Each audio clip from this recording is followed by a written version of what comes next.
The mining drill screamed against crystalline rock as Roy Henderson wiped sweat from his forehead. Thessera 9's twin suns beat down mercilessly on the canyon floor, turning the air into a shimmering haze. Roy had been fixing broken equipment for the corporation for 6 years now, and this particular excavator had given him nothing but trouble since installation. The machine's hydraulic arm hung at an awkward angle, grinding uselessly against the canyon wall. Roy grabbed his scanner and climbed into the excavator's maintenance bay. The metal was hot enough to burn through his gloves, but he barely noticed anymore. Pain had become just another part of his daily routine, like the bland ration bars he ate for breakfast or the empty silence of his workshop at night. He preferred machines to people these days. Machines made sense. They broke, you fixed them, they worked again. Simple, clean, no complications. His scanner beeped as he ran it along the hydraulic lines. Everything checked out normal until he reached the drill assembly itself. The readings went haywire. Something was wedged deep inside the mechanism, something that definitely wasn't supposed to be there. Roy swore under his breath and reached for his toolkit. If this was another nest of those rock beetles, he was going to request hazard pay. He carefully disassembled the outer casing of the drill bit. The heat increased as he worked deeper into the machinery. Then he saw it. Wedged between two massive gears was an egg. Not a beetle egg or anything else he recognized from the local wildlife database. This thing was the size of a watermelon, with a shell that looked almost translucent. Patterns of light pulsed beneath its surface like a slow heartbeat, shifting from deep blue to pale silver. Roy's hand hovered over the egg. It was warm, very warm. His scanner chirped frantically as he held it near the shell. The display showed readings he'd never seen before. Complex protein structures, neural activity, high-level brain function. Whatever was inside this egg was intelligent. Very intelligent. He pulled up the corporation's xenobiology database on his scanner. The device processed for almost a full minute before displaying a result. Drelathi. Roy felt his stomach drop. He'd heard stories about the Drelathi from some of the older miners, dragon-like creatures that used to inhabit this sector of space. Used to because they'd been hunted to extinction decades ago. Their scales were valuable, used in military-grade shielding technology. The corporation had paid bounties for them back in the day. The egg pulsed brighter. A thin crack appeared along its surface. Roy's mind raced. Protocol said he needed to report any xenobiological finds immediately. The corporation would send a team. They'd take the egg, study it, or worse, sell it. He'd heard rumors about the black market for rare creatures. An extinct species would be worth a fortune. Another crack appeared. The egg was hatching right now, right in his hands. Roy made a decision that surprised even himself. He carefully wrapped the egg in his work jacket and tucked it into his equipment bag. The drill could wait. Some supervisor back at the outpost would complain about the delay, but Roy didn't care. He climbed out of the excavator and headed back to his transport vehicle. The drive back to the outpost took 20 minutes. Roy kept glancing at his equipment bag the whole way. The egg shifted occasionally and he could hear faint scratching sounds from inside. His workshop was located at the far edge of the outpost, away from the main buildings. That isolation had always suited him fine. Now it felt like a blessing. Roy parked his vehicle and grabbed his bag. He walked as casually as he could manage past the other workers. Nobody paid him much attention. The grumpy mechanic keeping to himself was nothing new. He reached his workshop and sealed the door behind him. He set the bag down on his workbench and carefully pulled out the egg. The cracks had spread across the entire surface now. Whatever was inside pushed against the shell from within. Roy found himself holding his breath as he watched. A small piece of shell broke away, then another. A tiny claw emerged, then a snout. The creature that climbed out of the egg was the most beautiful thing Roy had seen in years. It had a serpentine body covered in scales that shifted color as it moved, flowing from silver to blue to hints of purple. Small wings were folded against its sides, still wet from the egg.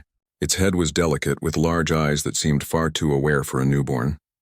Those eyes fixed on Roy immediately. The baby dragon chirped. The sound was surprisingly loud for such a small creature. It stumbled forward on unsteady legs, leaving bits of eggshell scattered across the workbench. Roy remained perfectly still. He knew enough about animal behavior to recognize what was happening. Imprinting. He was the first thing this creature had seen. In its mind, Roy was its parent. The dragon reached the edge of the workbench and kept walking, tumbling off the side. Roy's hand shot out on instinct. catching the small creature before it hit the floor. The dragon's scales were warm against his palm.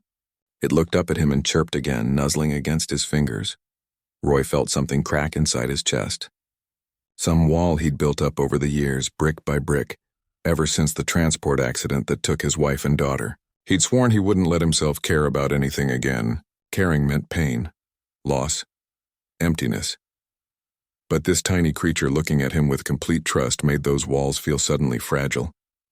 He set the dragon down on his workbench. It immediately tried to follow him as he moved around the workshop. Its legs were getting steadier by the minute. Roy found a clean rag and gently wiped the remaining egg fluid from its scales. The dragon purred. Actually purred like some kind of strange engine. Roy needed to think. He couldn't keep a dragon in his workshop, could he? The corporation would eventually find out.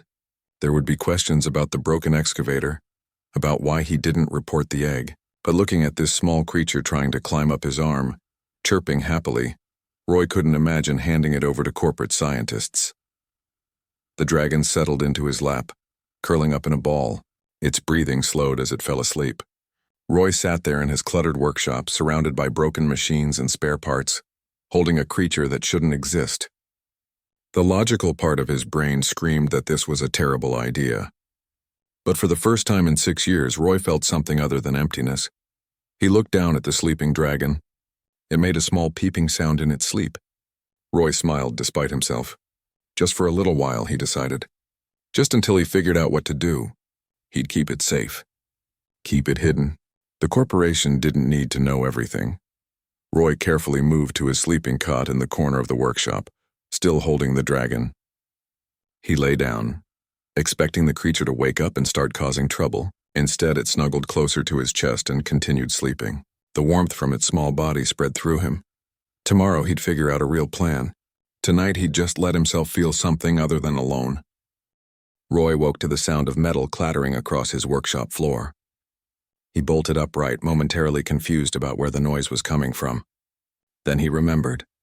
The dragon. He'd actually kept the dragon overnight. That hadn't been a dream. The small creature was on his workbench, nosing through his tool collection. As Roy watched, it picked up a wrench with its mouth and dropped it onto the floor with a loud clang.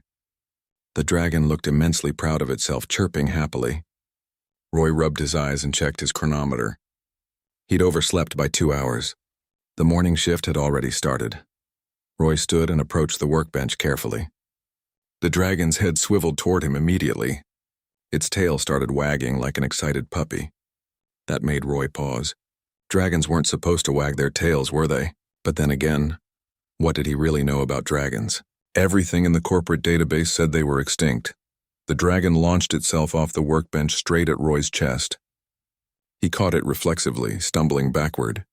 The creature was already noticeably heavier than last night. It climbed up to his shoulder and settled there, wrapping its tail around his neck like a scarf. Roy felt the warmth radiating from its scales. He needed a name for it. Calling it the dragon felt too impersonal now. Roy thought about it while he prepared his morning ration bar. The dragon watched his every movement with intense focus. When Roy bit into the tasteless bar, the dragon chirped repeatedly. Those big eyes stared at him expectantly. Food. The creature needed food. Roy had no idea what baby dragons ate. He broke off a piece of his ration bar and offered it. The dragon sniffed it, then ate it eagerly, making happy peeping sounds the whole time. Pip. That's what Roy decided to call it, because of all those peeping noises. Over the next week, Roy fell into a strange new routine. He'd wake up with Pip curled against his chest, feed the dragon pieces of his own meals, then carefully hide Pip in an empty storage locker before heading out to his repair jobs. Every time he sealed that locker, Pip would make distressed sounds that made Roy's chest ache. But he couldn't risk anyone seeing the dragon. Pip grew frighteningly fast. By the end of the first week, the dragon was the size of a house cat. By the end of the second week, Pip had doubled in size again. Roy had to start requisitioning extra protein rations, claiming his equipment needed special lubricants. The supply coordinator, Leslie Grant, had given him suspicious looks but approved the requests. The real problem started when Pip began trying to help with repairs. Roy was fixing a busted power cell when Pip climbed onto the workbench and watched intently. The dragon mimicked Roy's movements, reaching for tools with its claws. It was adorable until Pip sneezed and a burst of crackling blue energy shot from its mouth, melting a hole clean through the power cell casing. Roy stared at the smoking hole. Then at Pip. The dragon looked confused, tilting its head. Roy realized he was dealing with something far more complex than he'd imagined. Pip had abilities. Dangerous abilities. He needed to learn more about Dralathi biology before someone got hurt. That night, Roy accessed the outpost's restricted database using some creative password hacking he'd learned years ago. What he found made his blood run cold. The Dralathi hadn't just been hunted for their scales. They'd been systematically exterminated because they were considered too intelligent, too dangerous. The reports detailed how adult Dralathi could form telepathic bonds with other creatures, how they had empathic abilities that let them sense emotions. Roy looked at Pip, who was sleeping on his cot. The dragon's scales pulsed with gentle light in rhythm with its breathing, an empathic bond. Is that what he was feeling? This growing attachment that went beyond logic? He couldn't tell where his own feelings ended and Pip's influence began. Did it even matter? The next morning, Leslie showed up at his workshop unannounced. Roy barely had time to shove Pip into the storage locker before opening the door.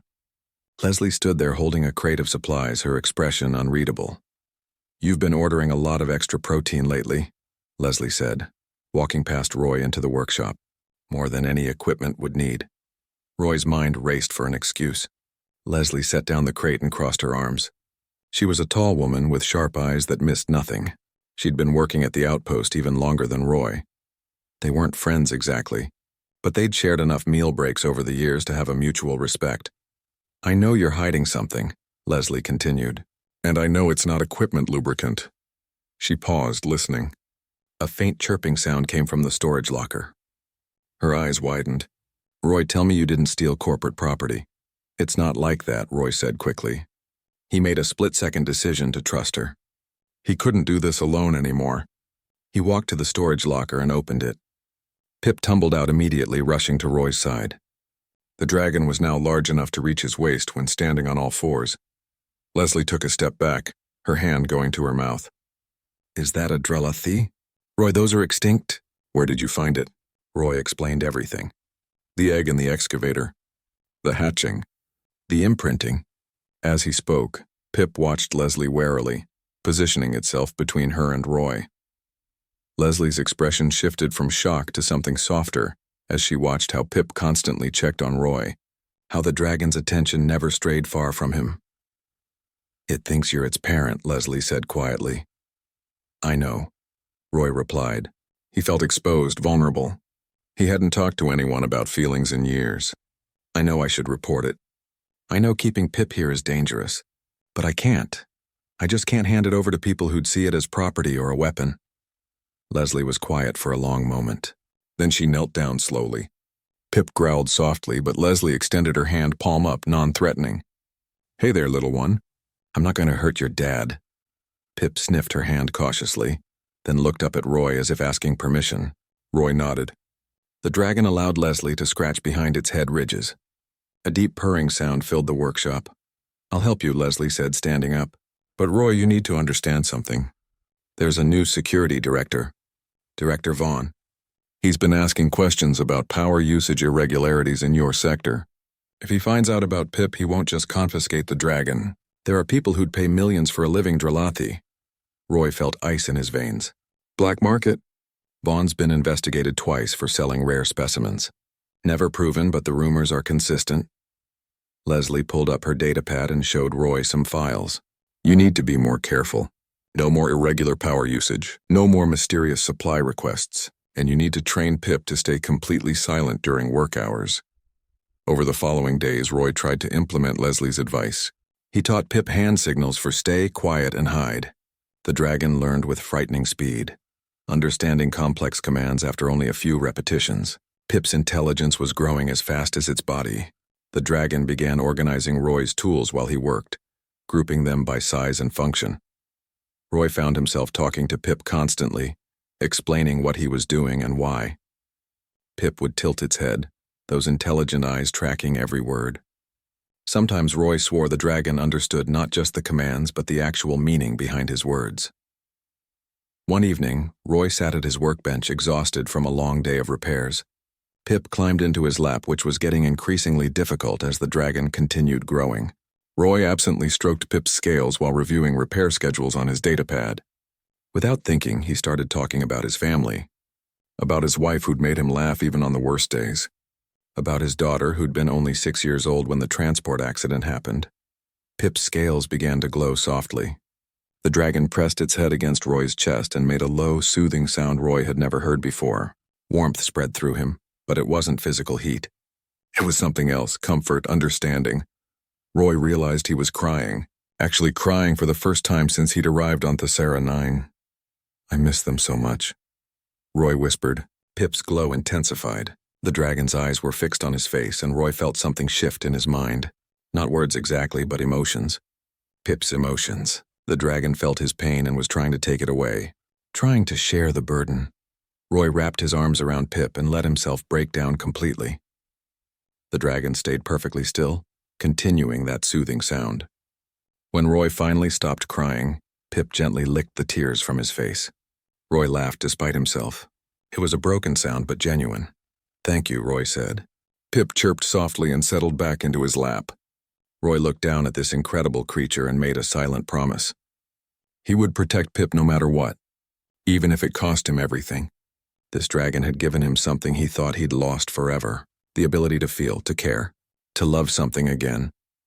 But as he drifted off to sleep that night with Pip curled beside him, Roy couldn't shake Leslie's warning from his mind.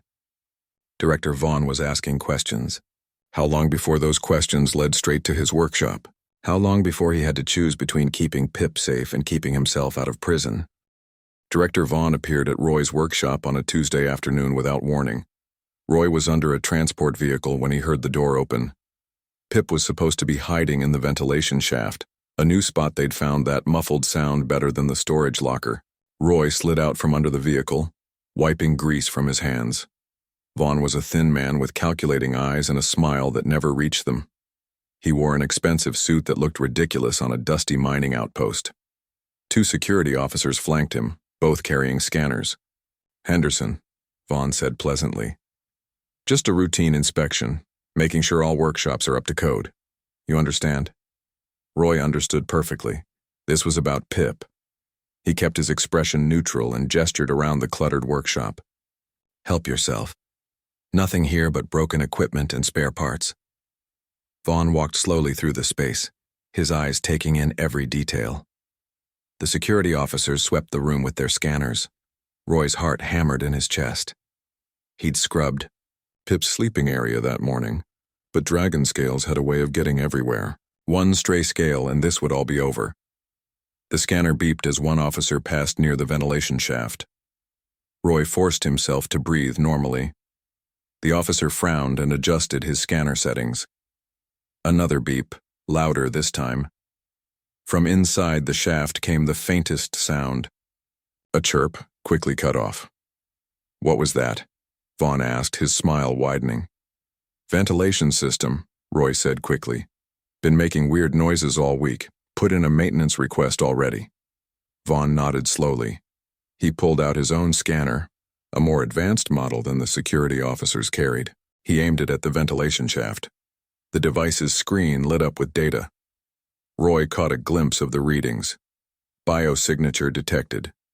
Heat signature detected. The scanner was sophisticated enough to penetrate the metal ducting. "Interesting," Vaughn said softly. "Your ventilation system has a very unusual heat signature, Henderson. Almost like something alive is in there." "Probably those rock beetles," Roy said. His mouth had gone dry. "They get into everything. I'll clear them out today." Vaughn studied him for a long moment. Then he smiled that cold smile again. "Of course, rock beetles. Well, I'm sure you'll handle it." He turned to leave, then paused at the door. "Oh, Henderson? I'll be back tomorrow for a follow-up inspection, with a full technical team, just to make sure everything is properly documented. Have a pleasant evening." The door sealed behind them. Roy stood frozen for several seconds after they left. Then he rushed to the ventilation shaft and pulled off the grating. Pip crawled out, scales rippling with agitation.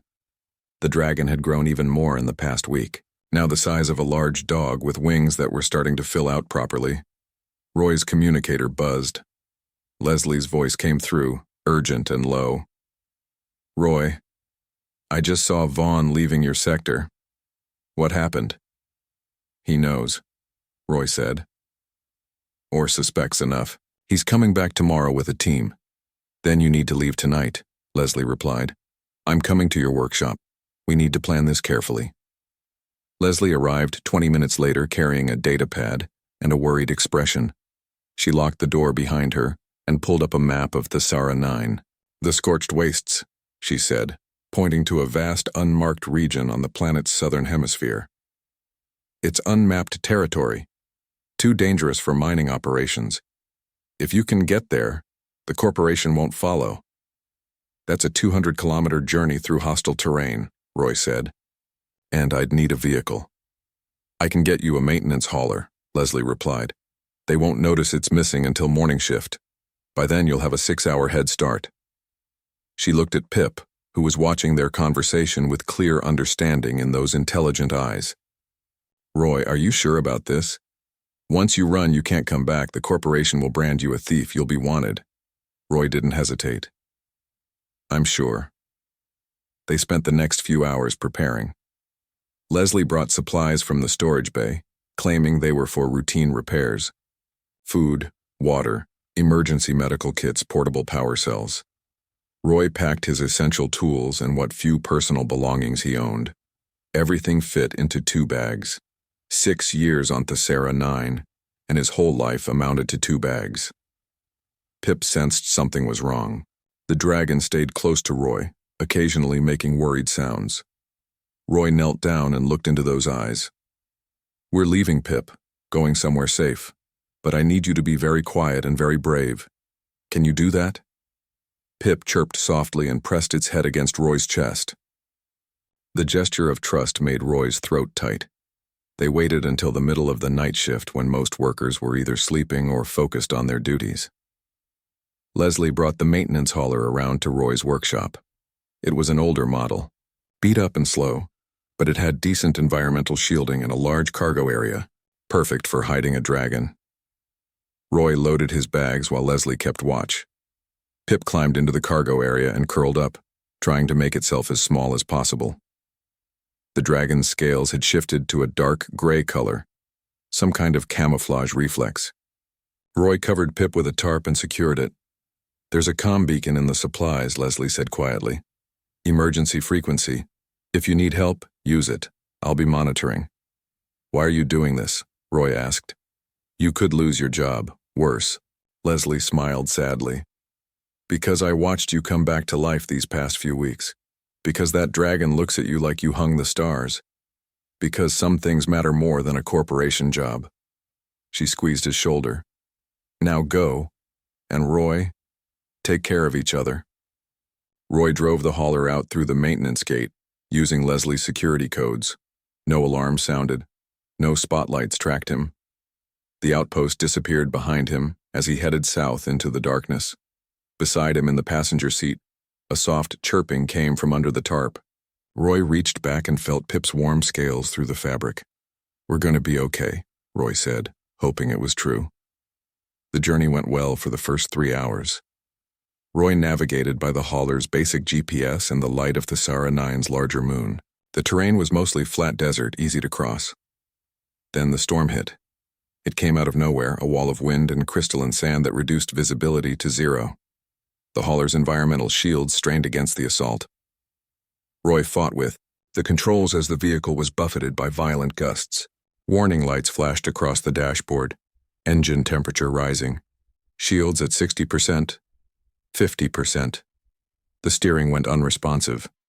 Roy felt the hauler sliding sideways, carried by the wind. Then came the sickening lurch as they went over an embankment.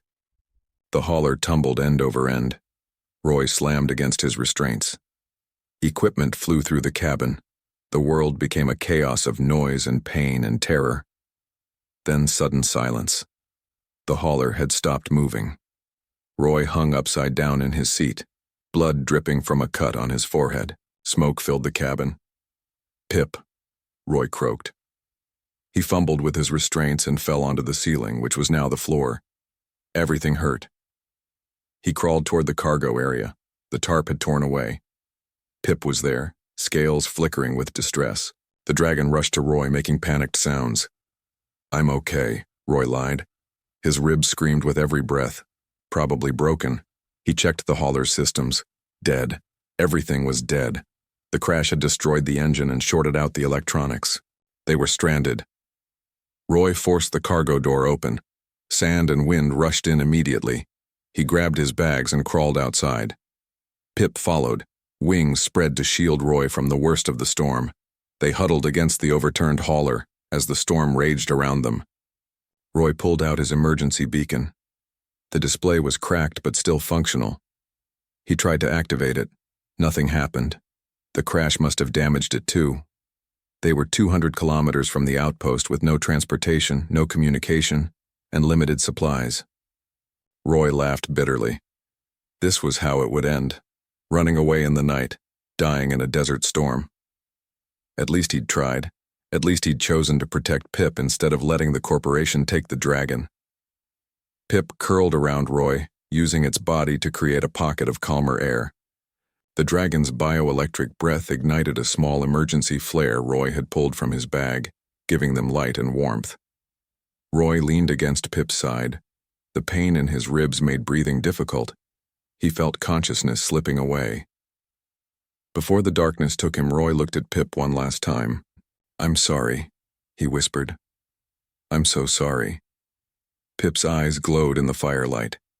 The dragon made a sound Roy had never heard before. Not a chirp or a growl. Something else. Something that sounded like determination. Like a promise. Roy's eyes closed. He didn't know how long he was unconscious. When awareness returned, the storm had passed. Dawn light filtered through his eyelids. Roy opened his eyes and found himself looking at a face. Not Pip's face. A human face.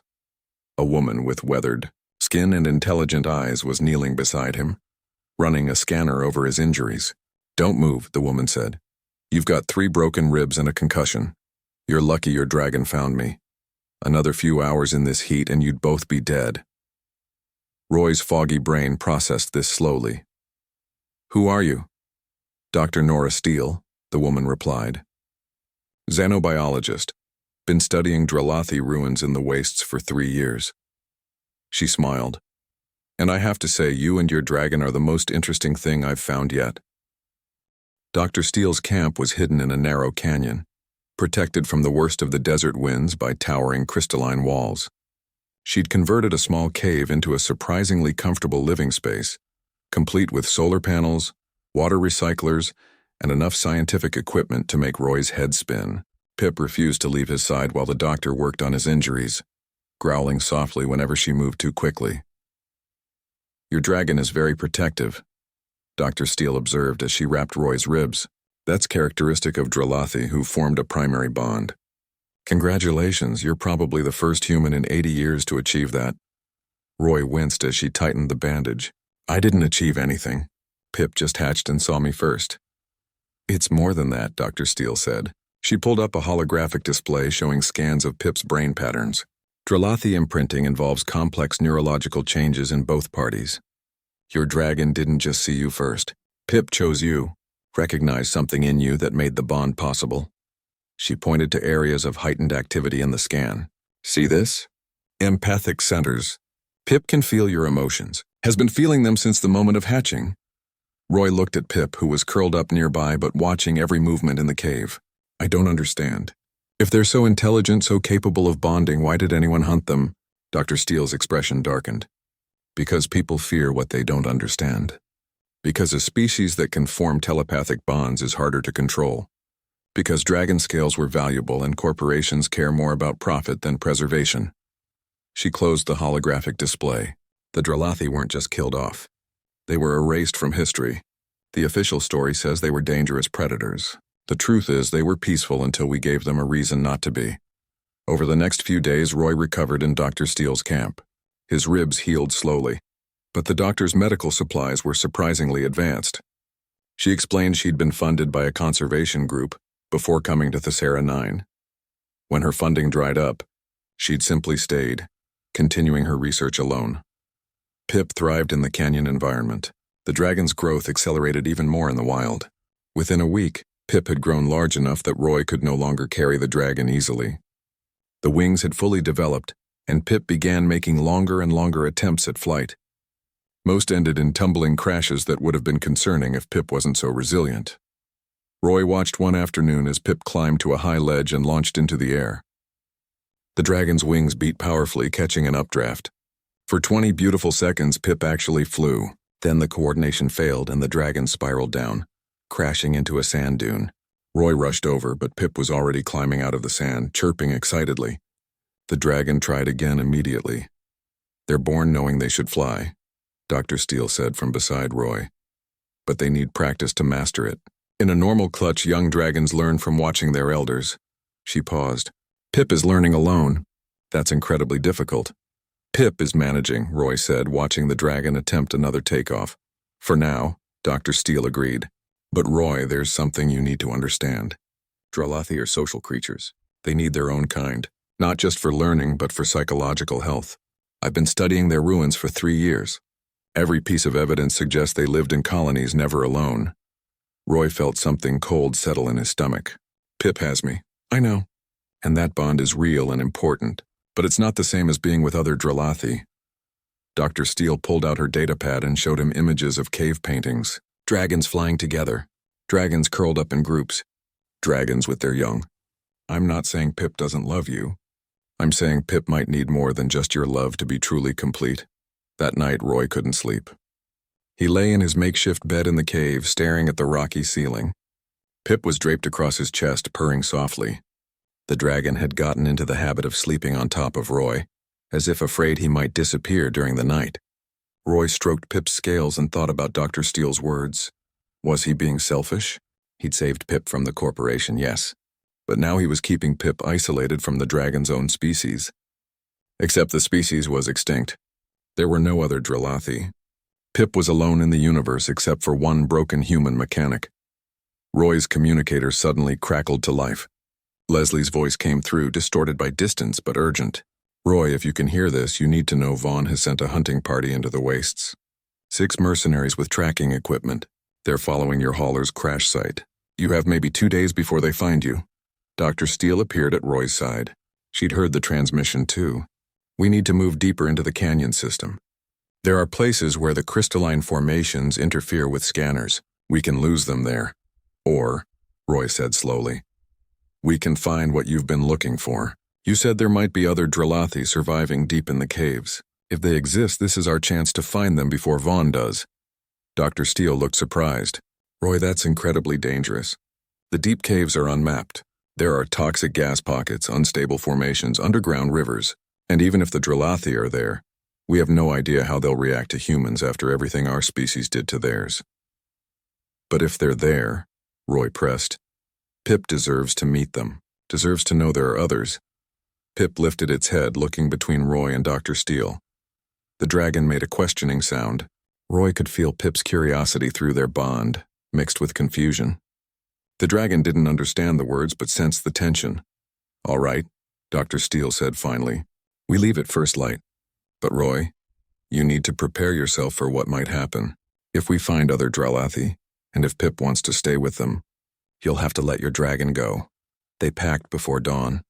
Dr. Steele had been mapping the deep cave system for years and believed she knew where a Dralathi colony might survive, deep underground, near geothermal vents that would provide warmth and energy, places where the corporation's mining operations had never reached.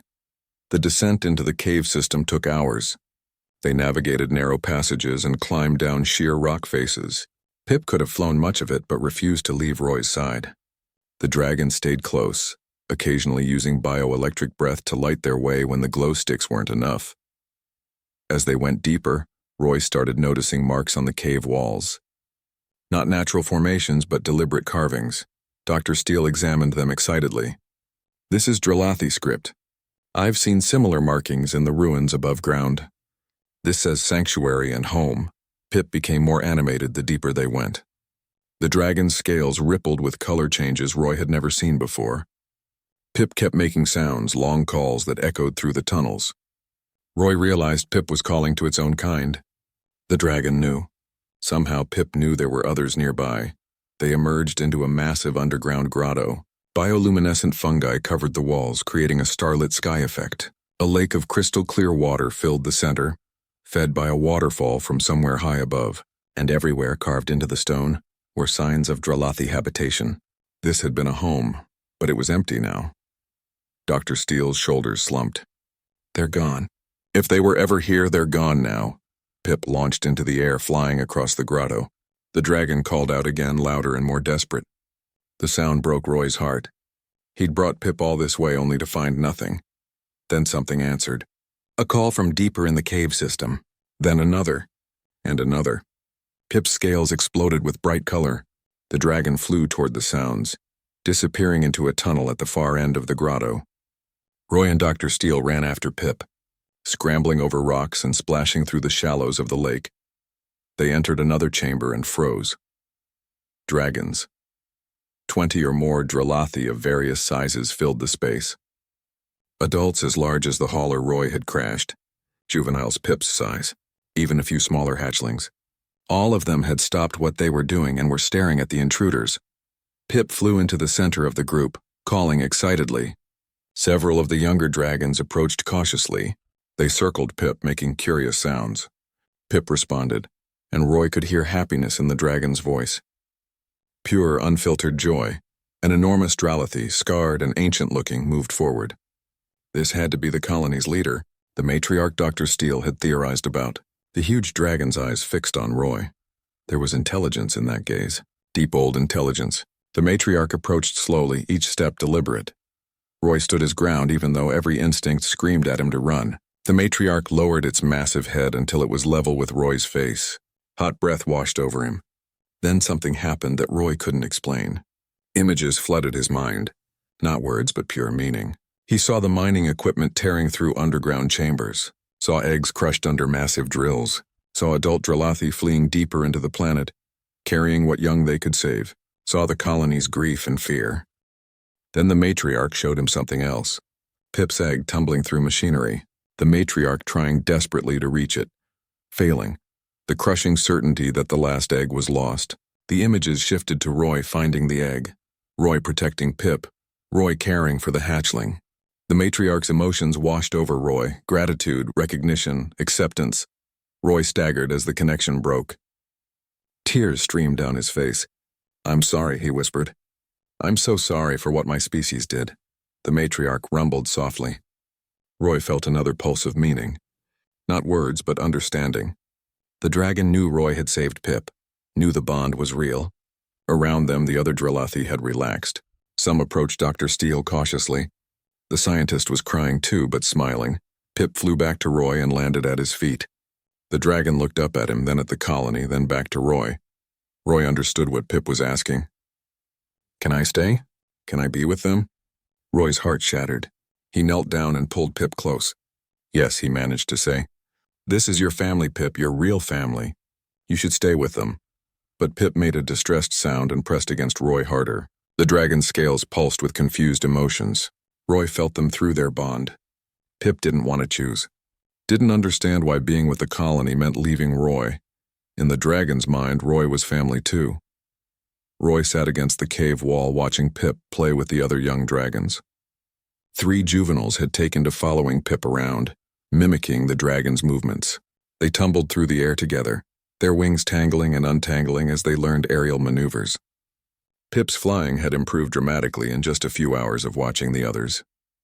The dragon executed a perfect barrel roll and chirped proudly, looking back at Roy for approval. Roy smiled and gave a thumbs up. Even from across the grotto, he could feel Pip's happiness through their bond. That connection hadn't weakened despite being surrounded by other Dralathi. If anything, it felt stronger, clearer. Dr. Steele sat down beside him, holding a cup of recycled water. "The matriarch has been communicating with me," she said quietly. "Not in images like she did with you. More like feelings, impressions. She wants me to understand something about the bond you share with Pip."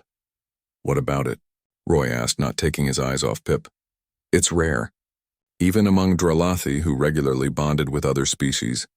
A connection this deep only happened once or twice in a generation. The matriarch calls it a heart bond. It means Pip didn't just imprint on you. The dragon chose you on a soul level. That kind of bond doesn't break just because Pip has found other dragons. Roy felt something ease in his chest. So I don't have to lose Pip? You never had to lose Pip, Dr. Steele said gently. That's human thinking. The idea that love is finite. That choosing one family means abandoning another. Dragons don't think that way. To Pip, you're as much family as any Drillathi here. Maybe more so since you were the first. A younger dragon, barely larger than Pip, approached them cautiously. It carried something in its mouth. A piece of crystalline rock that glowed with inner light. The young dragon dropped it at Roy's feet and backed away, watching him expectantly. Roy picked up the crystal, confused. The dragon chirped happily and bounded away. You just received a gift, Dr. Steele said with a smile. That's how Drillathi show acceptance. They're sharing their treasures with you. You've been adopted, Roy. Not just by Pip, but by the whole colony. Over the next 2 days, Roy learned to live among the dragons. The matriarch allowed him and Dr. Steele to set up camp in a side chamber. The adult dragons largely ignored them, but the younger ones were endlessly curious. They brought Roy more gifts. Shiny rocks, unusual fungi, once a very confused cave critter that escaped and caused chaos before being recaptured. Pip stayed close but was clearly torn between spending time with Roy and exploring this new world of dragons. Roy encouraged the exploration, even when it hurt to watch Pip fly away with the others. The dragon always came back, always curled up next to Roy at night, but Roy could sense Pip's growing confidence. The dragon was learning to be Drillathi. Dr. Steele spent her time documenting everything, nearly vibrating with excitement at being the first human to observe a living Drillathi colony. She'd set up recording equipment throughout the grotto, capturing vocalizations, social behaviors, even the telepathic resonance patterns when the dragons communicated. On the third morning, disaster arrived. Roy woke to the sound of explosions echoing through the caves. The dragons scattered in panic. The matriarch roared, a sound that shook loose rocks from the ceiling. Dr. Steele grabbed her scanner, multiple human signatures entering the tunnel system. Military-grade weapons. It's Vaughn. Roy's blood went cold. He'd been so focused on Pip and the colony that he'd forgotten about the hunting party. They'd found the caves. Found them. Pip rushed to Roy's side, scales dark with fear. The other young dragons huddled near their parents. The matriarch was already moving, positioning the adults between the entrance tunnel and the juveniles. Dr. Steele pulled up a holographic map of the cave system. There's another exit. A narrow passage that leads to the surface about 2 kilometers from here. If we move now, we can get the colony out. They won't all fit, Roy said, studying the passage. And the young ones can't fly well enough to navigate those tight spaces. Another explosion, closer this time. Smoke began drifting into the grotto. Roy heard voices echoing through the tunnels. Vaughn's voice amplified by a speaker system. Henderson, I know you're in there. Come out now and we'll go easy on you. All we want are the dragons. The corporation will pay handsomely for a live breeding population. The matriarch snarled. The adult dragon scales began glowing with building energy. Roy realized they were preparing to fight, to defend their young against the humans. It would be a massacre. The dragons were powerful, but Vaughn had modern weapons. Energy nets, stun cannons, gas grenades, no, Roy said firmly. He stood and started walking toward the entrance tunnel. Dr. Steele grabbed his arm. Roy, what are you doing? Buying time, Roy replied. Get the young ones out through that back passage. The adults can follow once the juveniles are safe. They'll arrest you, or worse. Better me than the dragons. Roy gently pulled free from her grip. He looked at Pip. The dragon's eyes were wide with fear, but not for itself. For Roy. Through their bond, Roy felt Pip's desperation. The dragon wanted to fight, wanted to protect him. Stay with your family, Roy told Pip firmly. Let the adults handle this. I'll be fine, it was a lie. They both knew it, but Pip was young enough to want to believe it. The dragon chirped softly, a sound full of trust and love. Roy's heart broke. He turned and walked into the tunnel before he could change his mind. The smoke grew thicker as Roy navigated the passages. He found Vaughn and his mercenaries in a junction chamber about halfway to the grotto. 6 men in combat gear, all carrying enough firepower to level a building. Vaughn stood in the center, looking annoyingly clean despite the cave environment. Henderson, Vaughn said pleasantly. finally showing some sense. Where are the dragons? Gone, Roy lied. There was another exit. They fled when they heard you coming. Vaughn's smile didn't waver. I don't believe you. Johnson scanned the area. One of the mercenaries activated a high-powered scanner. The device beeped insistently, pointing deeper into the cave system, toward the grotto. Vaughn's smile widened. You're a terrible liar, Henderson. Now you can guide us to the dragons peacefully, or we can stun you and go ourselves. Your choice. Roy didn't move. He couldn't lead them to the colony. Every second he delayed was another second for the young dragons to escape. The dragons aren't property, Vaughn. They're intelligent beings. You can't just steal them. Oh, but I can, Vaughn replied. Legally, any xenobiological finds on Thesera 9 belong to the corporation. That includes extinct species suddenly showing up alive. Now move. The mercenary behind Roy raised his stun weapon. Roy tensed, preparing for the shock.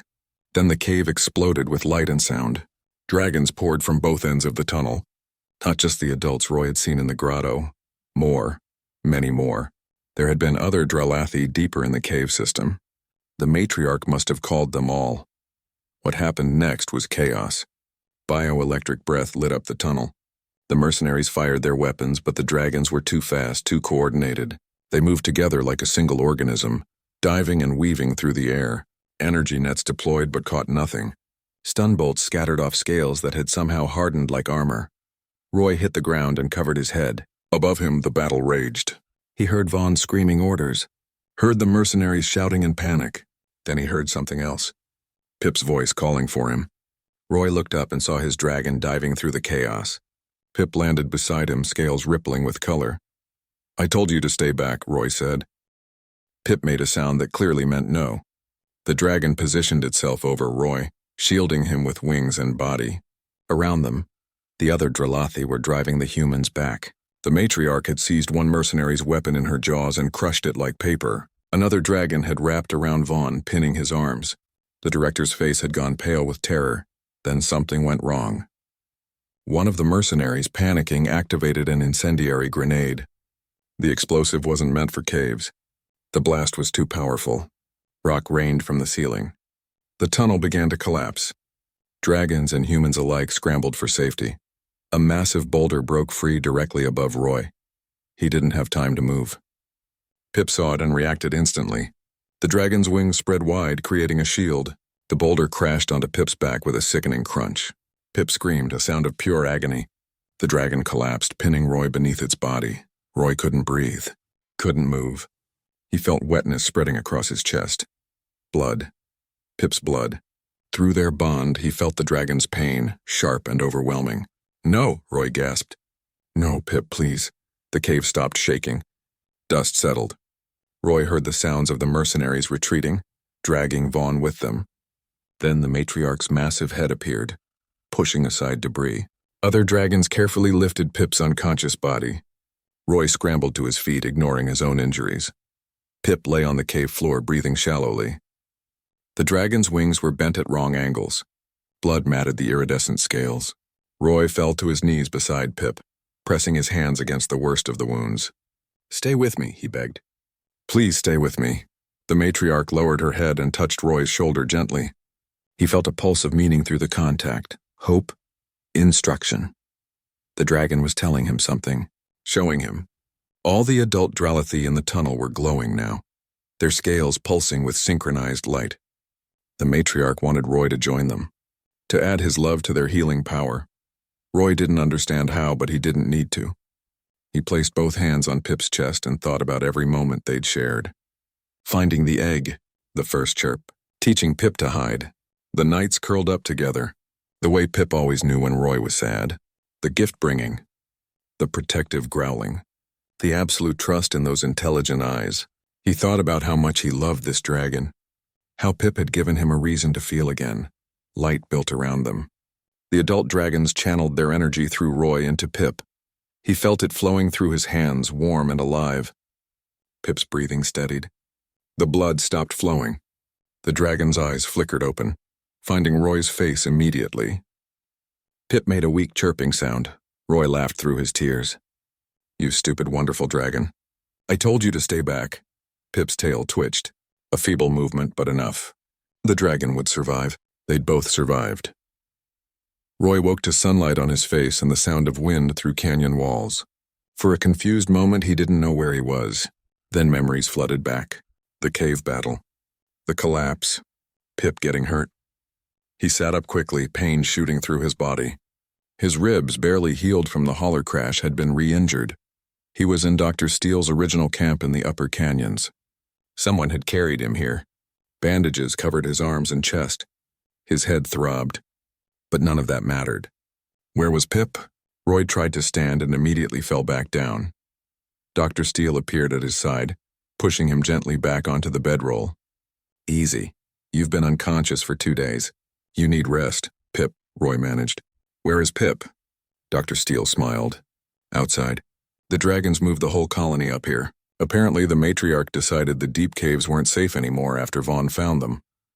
Look. She helped Roy to the cave entrance. What Roy saw took his breath away. The entire canyon had been transformed. Dragons filled every ledge and crevice. Young ones played in the sand. Adults basked on the warm rocks. The matriarch lay near the largest cave opening, eyes closed in contentment, and there in the center of the canyon floor was Pip. The dragon had grown again, now the size of Roy's old hauler, with wings that could span the entire canyon width. Pip's scales gleamed in the sunlight, shifting between colors. The dragon was teaching 3 younger Dralathi how to execute a particular flight maneuver. Pip demonstrated, wings beating powerfully, executing a perfect spiral through the air. The youngsters tried to copy with varying degrees of success. Pip's head swiveled toward the cave entrance. The dragon spotted Roy and abandoned the lesson immediately, bounding across the sand. Roy braced himself as Pip rushed toward him. The dragon stopped just short of bowling him over and pressed a massive head against Roy's chest, purring like an engine. I'm okay, Roy laughed, running his hands over Pip's scales. Are you okay? Your wings, the injuries? Pip spread those wings wide, showing no signs of damage. The dragon chirped proudly. Dr. Steele stepped up beside them. Dralathi healing is remarkable. Combined with their collective ability, Pip recovered in hours. You, on the other hand, are human and need actual rest. Roy looked at the dragon colony spread throughout the canyon. What happened after I passed out? Where's Vaughn? Gone, Dr. Steele said with satisfaction. The cave collapse trapped his team deeper in the tunnels. It took them a full day to dig themselves out. By the time they reached the surface, I'd already contacted the Intersystem Wildlife Federation. They arrived with a full legal team and enforcement squad. Turns out there are about 50 violations the corporation committed regarding protected species. The IWF has revoked the mining license for this entire region. Roy stared at her. The entire region? Everything within 500 kilometers is now classified as a Dralathi sanctuary. Protected territory. The corporation is facing massive fines. Vaughn has been arrested for attempted poaching of an endangered species and about a dozen other charges. Dr. Steele pulled out her datapad and showed Roy the official documents. The IWF wants to establish a permanent research station here. They've offered us positions as wardens. All 3 of us. Yumi and Leslie. Leslie is here. Arrived yesterday on an IWF transport. She's been documenting everything for the legal case against the corporation. Apparently her testimony about Vaughn's black market activities was the final nail in his coffin.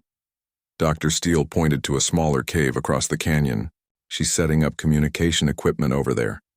Roy felt like the ground had shifted under him. Everything had changed in just a few days. The corporation that had controlled his life for 6 years was being dismantled. The dragons that were supposed to be extinct had a protected home. Vaughn was in custody, and Roy was being offered a job protecting the very creatures he'd tried to hide. Pip nuzzled against him again, making happy sounds. Through their bond, Roy felt the dragon's contentment. Pip sensed his confusion and was offering comfort. Roy smiled and scratched behind Pip's head ridges, right where the dragon liked it best. What do I know about being a warden? Roy asked. You know machines. The sanctuary will need someone to maintain equipment, repair vehicles, keep the solar panels running. Dr. Steele's expression softened. More importantly, you know Pip. You have a heart bond with one of the colony members. The matriarch has made it clear that you're welcome to stay, not as a visitor, as family. The word hit Roy harder than expected. Family. He'd thought that word was dead to him, buried with his wife and daughter in the rubble of that transport accident. But standing here with Pip pressed against his side and dragons all around, Roy realized family didn't have to mean what it used to. Family could be rebuilt, redefined, chosen. Over the following months, Roy settled into his new life. The IWF constructed a proper research station at the canyon's edge. Roy got his own workshop, bigger and better equipped than anything he'd had at the mining outpost. He split his time between maintaining sanctuary equipment and spending time with Pip. The dragon continued growing. Pip was nearly adult-sized now, magnificent and powerful. But no matter how large Pip became, the dragon still brought Roy gifts. Shiny rocks, interesting bones. Once, an entire solar panel that Pip had carefully extracted from a broken collection array. Roy had laughed until his sides hurt at that one. Leslie thrived as the sanctuary's logistics coordinator. She managed supplies, coordinated with the IWF headquarters, and handled the increasing number of scientists who wanted to study the Dralathi. Dr. Steele led the research efforts, publishing papers that revolutionized xenobiology. The Dralathi, it turned out, were even more remarkable than anyone had imagined. Roy learned more about dragon culture every day. The matriarch began including him in the colony's activities. He was present when decisions were made about territory boundaries. He helped when young dragons needed someone with hands to manipulate delicate equipment. He even participated in the dragons' evening gatherings, where they shared experiences through their telepathic links. 6 months after the sanctuary was established, something extraordinary happened. The matriarch called Roy to the deepest cave in the colony's territory. Pip accompanied him as the dragon always did. Inside the cave, Roy found a clutch of eggs. The first eggs laid in the sanctuary, proof that the colony felt safe enough to reproduce. The matriarch touched Roy's mind with images and meaning. These eggs were precious, the future of the species, and she wanted Roy to help protect them, to be there when they hatched, so the hatchlings would know that not all humans were dangerous, that some humans could be trusted, could be family. Roy knelt before the eggs, tears in his eyes. "I'll protect them," he promised. "All of them. For as long as I live." The matriarch's emotion washed over him. Gratitude, trust, love. Roy realized he'd been adopted not just by Pip, but by every dragon in the colony. He wasn't the mechanic anymore. He wasn't the grieving widower. He was Roy, friend of dragons, member of the family. 3 months later, Roy stood in the main cavern watching the eggs hatch. Scientists from the IWF observed from a respectful distance, recording everything. But Roy was right there at the edge of the clutch, just like the adult dragons. Pip stood beside him, having taken on the role of teacher for the new generation. The first egg cracked. A tiny snout emerged. Then another egg. And another. Within an hour, 6 new hatchlings stumbled around the cave floor, chirping and exploring. They were perfect, beautiful. The future. One hatchling, smaller than the others, wandered away from the group. It spotted Roy and stopped, tilting its head curiously. Roy held completely still. The hatchling approached slowly, sniffing his boots. Then it looked up at Roy with those large, intelligent eyes. Something passed between them. Recognition. Choice. The tiny dragon climbed up Roy's leg and settled on his shoulder, wrapping its tail around his neck. It chirped softly, contentedly. Roy felt a new bond forming. Not as strong as what he shared with Pip, but real nonetheless. This hatchling had chosen him too. Pip chirped from beside Roy. Through their bond, Roy felt the dragon's approval. Pip nuzzled the tiny hatchling gently, then looked at Roy with an expression that could only be described as proud. Roy understood. Pip was saying this is how it should be. Humans and dragons together, teaching each other, protecting each other, being family. Leslie and Dr. Steele joined Roy, both smiling. "Congratulations," Dr. Steele said. "You've been adopted again. What are you going to name this one?" Roy looked at the tiny dragon on his shoulder. It had already fallen asleep, trusting him completely. "Spark," Roy said. "Because that's what they all gave me. A spark to start living again." 3 years passed. The sanctuary grew and thrived. The Dralathi population increased to over 50 individuals. Roy bonded with 2 more dragons, though his connection with Pip remained the strongest. The matriarch's clutch had been the first of many. Baby dragons were now a common sight in the canyons. Roy's workshop evolved into a strange hybrid space, half human technology, half-dragon nesting area. He'd long since given up trying to keep his work area clean. Young dragons loved to help, which meant tools constantly went missing, and electronic components sometimes got accidentally melted. But Roy didn't mind. The chaos felt like life, like home. One evening, Roy stood at the canyon's edge watching the sunset. Thessera IX's twin suns painted the sky in brilliant colors. Pip landed beside him, now fully grown and magnificent. The dragon was as large as a shuttle, with scales that shifted through every color imaginable. 3 younger dragons landed nearby, including Spark, who'd grown considerably but still considered Roy a second parent. Dr. Steele and Leslie joined them, both carrying cups of tea. They'd all become friends over the years. More than friends, a human family within the dragon family. Leslie had even started showing signs of bonding with one of the juvenile dragons. The connections were spreading just like the matriarch had hoped. "Do you ever miss it?" Leslie asked. "Your old life at the outpost?" Roy thought about it. The isolation, the emptiness, the mechanical routine of fixing equipment and eating bland rations alone. He thought about the walls he'd built around his heart after losing his wife and daughter. Walls that had seemed permanent, unbreakable. "No," Roy said simply. "I don't miss it at all." Pip lowered that massive head and gently bumped against Roy's side. The dragon's eyes, still as intelligent and aware as the day it had hatched, gazed at him with pure affection. Through their bond, Roy felt everything Pip felt: contentment, joy, love, belonging. Roy wrapped his arms around Pip's neck, or as much of it as he could reach now. The dragon purred, that familiar engine sound that had become Roy's favorite noise in the universe. Spark climbed onto Roy's head, chirping happily. The other young dragons settled around them in a protective circle. "You know what the best part is?" Roy said to his friends. "I thought I'd lost my family forever. I thought that part of my life was over, that I'd never feel that kind of love again." He stroked Pip's scales. "I was wrong. I didn't find a replacement for what I lost. I found something new, something I didn't know was possible."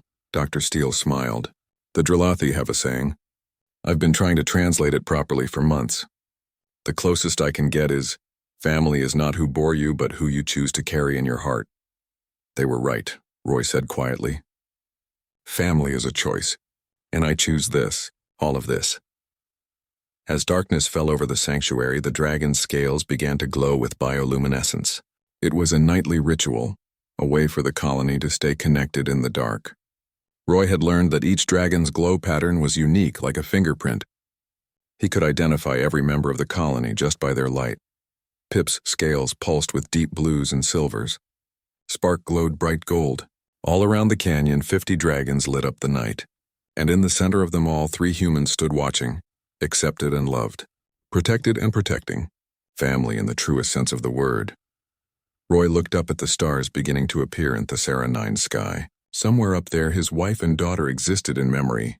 He hoped they could see him now, see that he'd found a way to live again, to love again.